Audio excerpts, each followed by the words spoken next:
Shalom Bapak Ibu Saudara yang terkasih di dalam Tuhan Yesus Kristus. Salam sehati.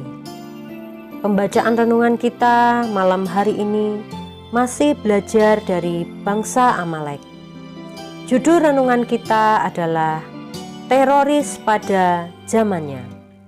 Ayat nats kita terambil dari kitab 1 Samuel pasal 30 ayat 1 sampai 2. Demikian bunyi firman Tuhan. Ketika Daud serta orang-orangnya sampai ke Siklak, pada hari yang ketiga, orang Amalek telah menyerbu tanah Negeb dan Siklak. Siklak telah dikalahkan oleh mereka dan dibakar habis. Perempuan-perempuan dan semua orang yang ada di sana, tua dan muda, telah ditawan mereka dengan tidak membunuh seorang pun. Mereka menggiring sekaliannya, kemudian meneruskan perjalanannya. Amin. Kata teroris tidak bisa dipisahkan dari kata teror. Teror adalah usaha menciptakan ketakutan, kengerian, dan kekejaman oleh seseorang atau golongan. Arti ini ditemukan dalam Kamus Besar Bahasa Indonesia. Orang yang melakukan teror disebut teroris. Bangsa Amalek memiliki ciri-ciri khusus sebagai bangsa teroris. Salah satu di antaranya, yang pertama, tidak punya home base. Yang dimaksud home base di sini adalah tempat tinggal yang tetap. Suatu tempat tinggal yang dapat dikenali orang lain. Sekalipun di Bilangan 13 ayat 29 disebutkan bahwa bangsa Amalek tinggal di tanah Negeb, dan di Bilangan 14 ayat 25 disebutkan bahwa mereka mendiami lembah. Namun sesungguhnya mereka adalah bangsa nomaden. Tanah Negeb adalah teritorial yang sangat luas, terletak di antara Laut Mati dan Laut Merah. Dengan teritorial yang sangat luas ini, bangsa Amalek bisa berpindah ke sana kemari sesuai dengan kebutuhan mereka. Lembah juga merupakan wilayah yang terbuka dan luas. Mereka bisa berpindah dari satu tempat ke tempat lain. Dengan kata lain, sebenarnya keberadaan bangsa Amalek sulit dideteksi. Hal ini sama seperti kita berkata, Pak Parno tinggal di Kalimantan. Kalimantan luas, jadi tidak bisa ditentukan di mana tempat tinggalnya. Yang kedua, hidup dengan meneror dan merampas. Masih segar diingatan kita tentang perampokan yang dilakukan oleh para teroris di Indonesia. Mereka merampok di bank dan ATM. Bagi para teroris, merampok adalah halal, bahkan ketika mereka harus membunuh saat perampokan dilakukan. Terbukti ada seorang polisi yang terbunuh dalam peristiwa tersebut. Seperti itulah yang dilakukan oleh bangsa Amalek.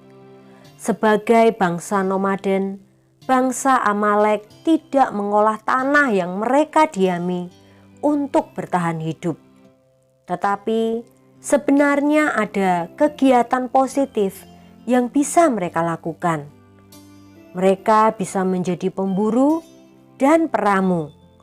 Berburu dan meramu adalah salah satu metode untuk mempertahankan hidup.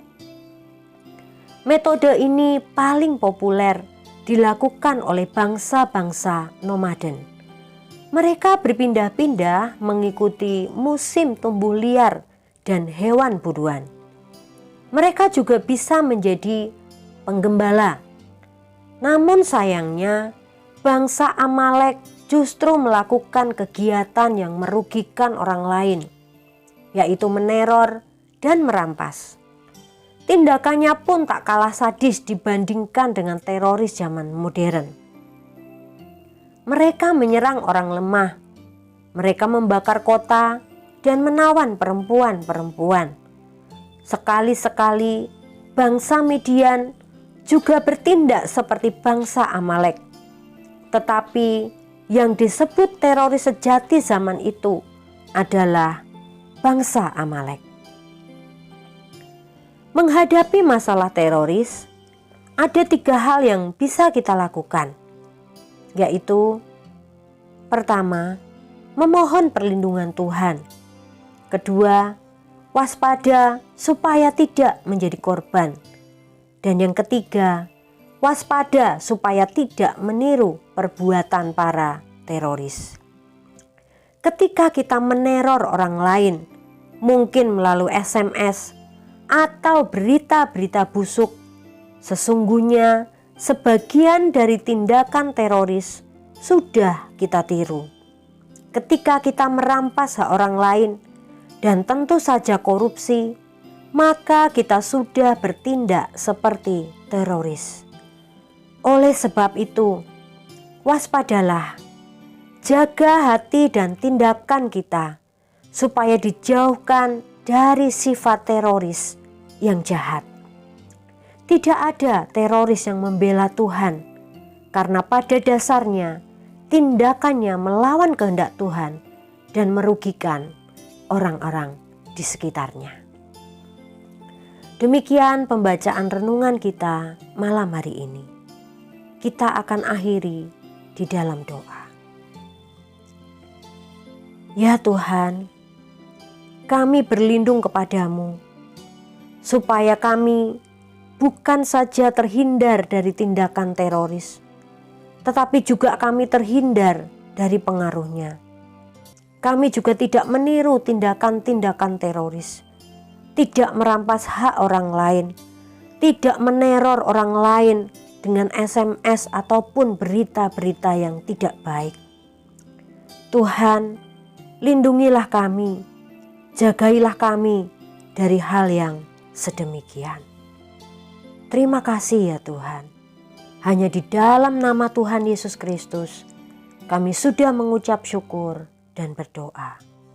Haleluya. Amin.